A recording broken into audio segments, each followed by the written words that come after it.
কলকাতা বলতে যেগুলো মাথায় আসে তার মধ্যে একটা হচ্ছে হলুদ ট্যাক্সি। তবে আর হয়তো দেখা যাবে না এই হলুদ ট্যাক্সি, এমনটা যারা ভাবছিলেন তাদের জন্য রয়েছে চমক। 1962 সাল থেকে কলকাতার রাস্তায় এই হলুদ ট্যাক্সি ছুটছে।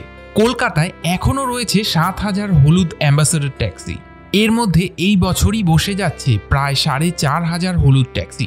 গত কয়েক দশক ধরে ট্রাম, ভিক্টোরিয়া এবং হাওড়া ব্রিজের পাশাপাশি কলকাতার অন্যতম পরিচিতি হয়ে উঠেছিল এই হলুদ ট্যাক্সি।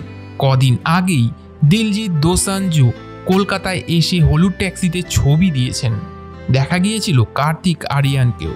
রাজ্যে বন্ধ হয়েছে অ্যাম্বাসেডর তৈরি করা সংস্থা হিন্দুস্তান মোটরস। আবার কলকাতা হাইকোর্ট 2008 সালের একটি নির্দেশিকায় জানিয়েছিল কোনো গাড়ির মেয়াদ 15 বছর হয়ে গেলে তা আর রাস্তায় নামানো যাবে না।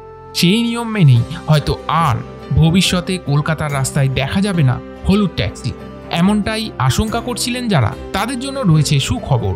একটি বেসরকারি সংস্থা নতুন রূপে হলুদ ট্যাক্সি নামাতে চলেছে শহরের রাজপথে। আচ্ছা, আপনি কি কখনো চেপেছেন হলুদ ট্যাক্সিতে?